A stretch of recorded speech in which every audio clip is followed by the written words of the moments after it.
Europe is super known about over-regulating all the stuff possible. That's why we don't have any big IT companies. That's why we don't have, Facebooks or Amazons of Europe. And probably that's why we're not going to have any big blockchain companies as well, thanks to the newest regulations that are currently in talks, or even some of them are approved. And that's probably more of the things are coming very soon. So I have this article from CNBC which really sums up some of the newest regulations called MiCa coming into play. So MiCa stands for Markets in Crypto Assets, and it's the first attempt to create something which spans, the regulatory framework for all the crypto assets possible. It's not regulating NFTs for now, so maybe that's a good thing because they're like not picking up NFTs and trying to create something super special about them, because I don't think they understand that. Currently, I don't think they understand crypto very well as well, which you will see in a moment when we talk about unhosted wallets and so on. So yeah, it's all about putting order into the wild west of crypto. But yeah, here's a couple of problems. So basically what they want to do is they want to do three things. They want to regulate stablecoins, they want to regulate unhosted wallets, and they want to give this general framework for all the crypto assets and how they should be transferred. In general sounds okay. This is like, but the devil is in the details, as is the case here. So first of all, they want to ban all the proof of work crypto coins which have an issuer. So there is this rule which won't affect things like Bitcoin, because they can't regulate Bitcoin because it's already out there. You can't stop Bitcoin in a way. So that's okay. But MiCa in general will address environmental concerns surrounding crypto, with firms forced to disclose their energy consumption as well as the impact of digital assets on the environment. I'm not really sure how they're going to do it in general, because if you, for example, mining Ethereum or any of other proof of work, blockchains, then it's really hard to pin you down. I mean, you probably can observe the energy consumptions and try to track people down on who might be mining crypto in general, but that's like a super hard to do thing.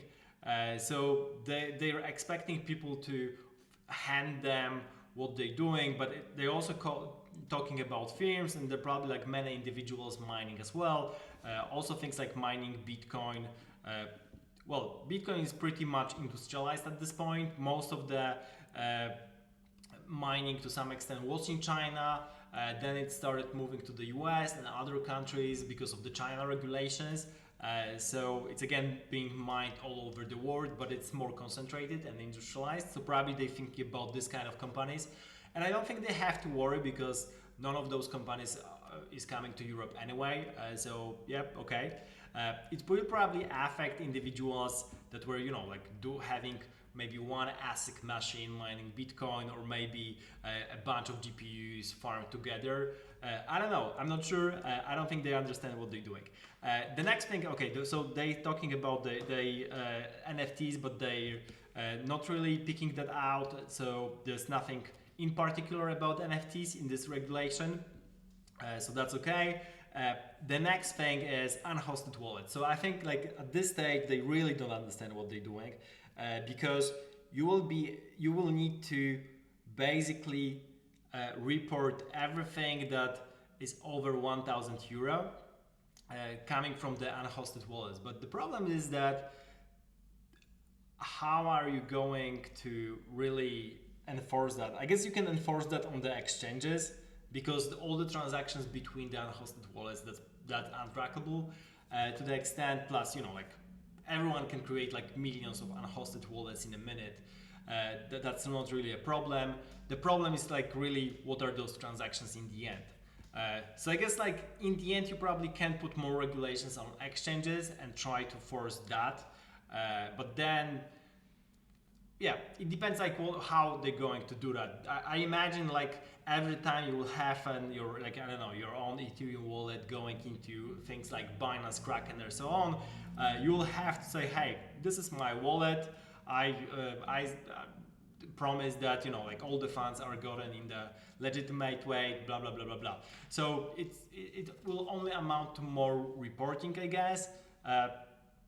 And I don't think that's like in the end like super good idea. So the problem with unhosted wallets is that this is like the backbone of crypto, and basically anyone can create those, and it's super easy to create like thousands and thousands of them. Yeah. So yeah, good luck with that. Another thing is stablecoins. So on the other hand, that part is probably good, depending on how they do it. We definitely need more regulations, especially with the stable coins that are backed by something. So like Tether, USDC, DAI, and so on. So you really need to have companies be more transparent about what they're holding, and it's only good for all the people involved. You probably already had this like many things around, for example, Tether, that they probably don't hold that many USD as they should, or maybe they're holding that in like different papers. I don't know, like probably this part will be good. This might be actually important because in general you need to have more transparency. But again, this is not something you do in order to have more innovation coming to Europe. Like if you think about it as a whole, like they're talking about it as a thing that would propel innovation in Europe, and it's definitely not doing that. Like the only thing that this will propel is like people. There's even a comparison to GDPR, which I find fantastic, because GDPR made all the data science companies, all the AI companies that need a lot of data move out of Europe, because it's basically super hard to comply with all the data sets that you're getting, and thinking about the GDPR all the time is just like so troublesome that basically you have all the data centers outside of Europe. And MiCa will basically do the same thing for crypto. So you'll have everything, all the stable coins will be outside of Europe, all the unhosted wallets will be claimed to be outside of Europe, and so on. So they're doing exactly the same thing as they did with GDPR. GDPR killed all the data companies. MiCa will kill all the blockchain companies that are in the kind of relevancy in Europe. I don't think that's a good thing. Like you can't over-regulate stuff like this. Like business basically does not work on regulation, especially in the new technologies. You need to allow people to break stuff in order to learn how it's working.